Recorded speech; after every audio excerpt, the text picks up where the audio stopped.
Hai semuanya, gimana nih kabar karantinanya? Bosan gak? Oke, jadi intinya gue hari ini karena gue saking bosennya gue mau nge-review buku gitu. Jadi ini ada buku namanya Solve for Happy. Buku ini dipinjemin sama temen gue, Nana. Terima kasih ya. So far sih gue baru baca setengah ya. Nih ada sebuah brosur sebagai pembatas buku. Jadi gue cuma mau cerita dikit aja nih, walaupun gue belum selesai banget baca bukunya, tapi kayak so far gue udah dapat banget manfaatnya. In the first few chapters itu jadi Solve for Happy itu gue lupa. Solve for Happy itu adalah buku yang ditulis sama si Mogodat, I don't know how I pronounce it. Jadi dia itu adalah Chief Business Officer-nya Google X. Dia tuh engineer. Jadi approach-nya dia terhadap buku ini juga nggak menye-menye ya. Maksudnya kayak there's a lot of titles gitu. There's a lot of book titles out there yang ngomongin happy, how to be happy dan segala macam gitu. Tapi kadang-kadang gue suka ngerasa nggak relate gitu. Kenapa?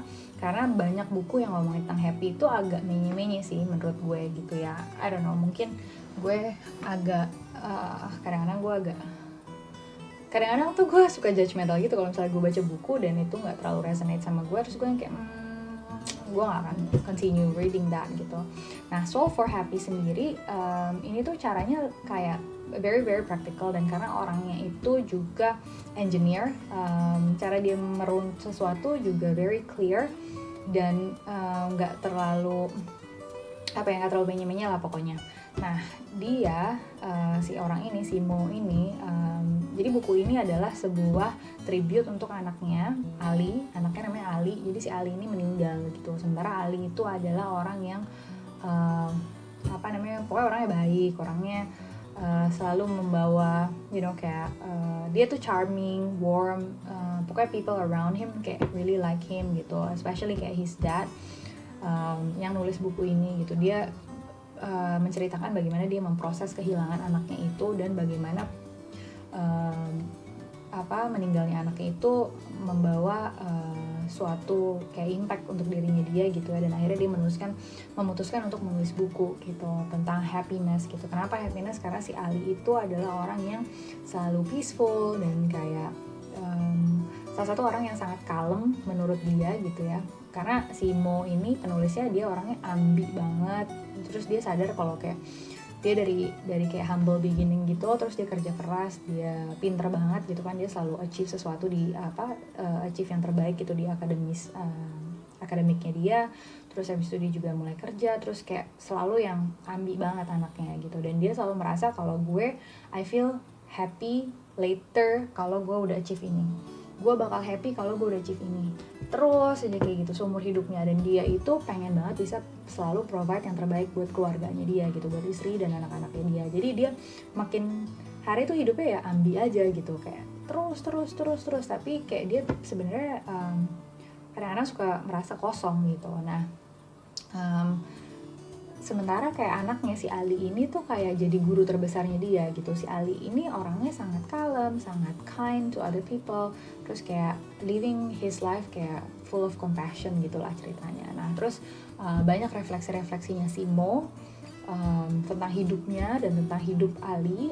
Kemudian akhirnya dia memutuskan untuk bikin buku ini. Sebenarnya kayak backgroundnya cukup menarik sih, dan karena terinspirasi dari maksudnya kisahnya sendiri gitu ya, kisah personal. So this book I feel like kayak buku ini very very personal, karena ditulis dengan secara personal juga, namun nggak menye-menye gitu.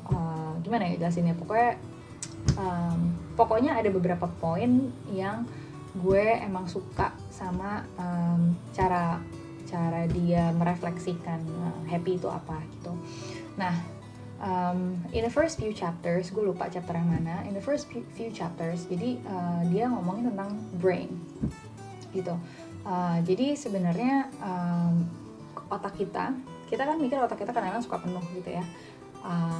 Kayaknya tuh otak kita nggak bisa berhenti gitu. Ini adalah hal mendasar yang meditasi itu berusaha untuk address gitu kan.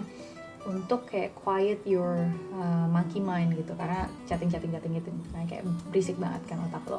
Sebenarnya ya, pas otak kita tuh lagi berisik banget itu karena kita selalu mikirin something in the past, kayak remembering or regretting or kayak mikirin sesuatu yang udah terjadi di belakang gitu kan, kayak kenapa ya gue ngomong kayak gitu, kenapa ya dia kayak gitu, kenapa gini gitu, kayak you think about the past too much gitu. And anxious itu datang dari mikirin future so much gitu. Jadi kayak misalnya habis ini gue harus ngapain, oh iya ya gue harus ngerjain ini juga, aduh gimana kalau misalnya deadline-nya nggak cukup karena gue belum sampai sana, gini.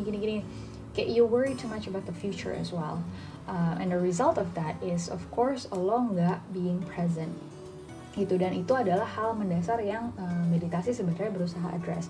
Nah, si Mo ini juga ngomongin tentang brain gitu, tapi mungkin agak berbeda dengan approach meditasi gitu, karena dia nggak necessarily ngomongin yaudah lo meditasi aja supaya lo happy gitu, enggak. Dia lebih ngomongin kalau misalnya brain kita itu emang dirancang untuk selalu punya fear gitu. Sebenarnya karena brainnya manusia itu kan dari zaman dulu gitu ya, kayak from 1000 years ago gitu. Otaknya manusia itu diciptakan untuk ngebantu kita survival gitu kan. Jadi zaman dulu waktu kita hidup dengan binatang-binatang buas gitu di hutan, brain kita tuh emang diciptain untuk kayak alert gitu. Kalau misalnya kayak bushesnya gerak gitu, jangan-jangan ada tiger. Terus kalau misalnya kayak ada dengar suara apa, jangan-jangan ada ular atau kayak stuff like that gitu.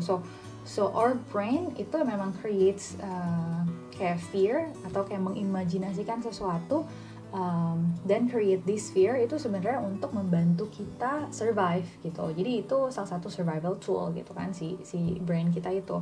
Tapi over time sekarang kan kita udah nggak tinggal di hutan lagi. Sekarang kita juga nggak tinggal bersama dengan binatang-binatang buas gitu. Kita tinggal di tempat yang relatively safe,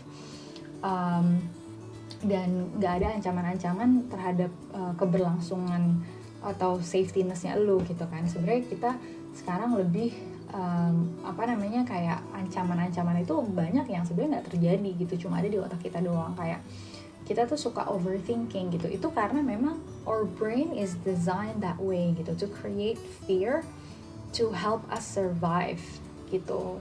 But then are we going to use the same approach of using our brain, knowing full well kalau misalnya brain kita itu emang diciptakan untuk ngasih fear gitu, untuk survival. Sementara sekarang kita udah nggak ada ancaman-ancaman yang seperti itu lagi gitu. Jadi a lot of the times kadang-kadang kita mengartikan atau menginterpretasikan sebuah kondisi menjadi lebih buruk dari yang sebenarnya gitu kan. So we see it like worse than it actually is gitu, karena ya emang otak kita dirancang untuk kayak begitu gitu. So my point is adalah apa ya, jadi kayak gimana caranya supaya kita bisa nge-train our brain, because like thoughts don't define you, you define your thoughts gitu. Jadi kalau misalnya kita terlalu banyak mikir yang negatif gitu ya, kita harus train otak kita untuk kayak enggak, itu enggak benar gitu, gue harus mikir yang kayak begini gitu. Dan sebenarnya bisa kalau kita mau gitu. Jadi kalau kita udah mulai mikirin negatif apa segala macam, aduh kayaknya gue gendut nih, aduh kayaknya gue jelek, kayaknya gue begini, kayaknya gue bego, kayaknya apa gitu. Our thoughts don't define us, we define the thoughts gitu. So control your thoughts gitu. Jadi sebenarnya itu bisa di-train. Dan being aware of ability to train your mind is a good start gitu. Once kita aware kalau sebenarnya kita bisa nge-shape apa yang kita pikirin kalau kita mau gitu, and then from there kita tinggal practice more and more gitu kan. Terus another point yang dia juga bilang adalah happiness itu sebenarnya absence of sorrow gitu. Jadi sering kita mikir kalau misalnya happy itu adalah sebuah konsep yang di sana gitu. I will feel happy kalau gue udah begini. Nanti kalau misalnya gue udah promosi, baru gue feel happy. Nanti kalau misalnya gaji gue udah naik, gue baru feel happy. Nanti kalau gue udah punya rumah, baru gue feel happy. Nanti kalau gue udah begini, terus aja kayak gitu. Happy itu sekarang. Karena kalau kita mikirin kayak, ya nggak, saat kita nggak being present itulah saat kita menderita sebenarnya. Suffering itu alasannya datang dari kalau kita terlalu banyak mikirin sesuatu yang udah di in the past gitu, yang kita nggak bisa rubah lagi, atau kita mikirin sesuatu yang sebenarnya belum terjadi tapi kita takut gitu. Jadi sebenarnya being happy itu as simple as ya lo di present moment aja gitu. Ya gitulah kira-kira. Terus ini gue ada catatan sih di sini. Ya jadi happy is the absence of sorrow. Kadang-kadang kita suka mikir kalau misalnya happy itu konsep yang terlalu jauh buat kita, padahal kalau kita mau membuat keputusan untuk feeling happy now, kita bisa gitu. I know that this sounds like very cliche and tapi kalau lo baca buku ini kayak sebenarnya cara dia menjelaskan sih cukup masuk akal ya menurut gue gitu. Jadi kayak oh ya bener juga ya, dan sebenarnya bener juga kalau otak kita itu bisa kita train untuk mikirin sesuatu yang positif. Dan balik lagi ke meditasi. Meditasi itu sebenarnya ada untuk mendistraksi pikiran kita mengenai past sama future dengan kita fokus sama pernapasan kita gitu. Karena sebenarnya brain kita tuh nggak bisa melakukan multitasking gitu. Brain kita yes bisa punya banyak train of thoughts, tapi one thing at a time gitu. Jadi kalau misalnya kita bisa fokus sama satu hal yang benar-benar cuma ngatur nafas aja gitu, lo mikirin kayak oke, ambil nafas, masukin ke paru-paru lo, keluarin gitu kan. Nah dengan kayak gitu aja, not only kita helping to calm our nerves gitu ya, itu juga calming or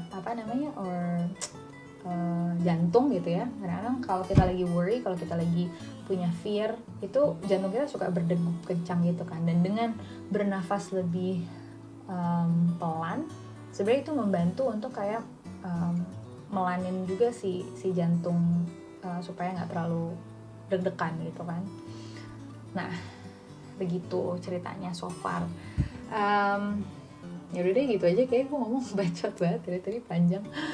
Ya gitu aja deh, nanti kalau misalnya bukunya udah selesai, karena gue masih setengah, gue akan lanjut lagi. Ini aja udah 12 menit nih. Oke, segitu dulu, bye.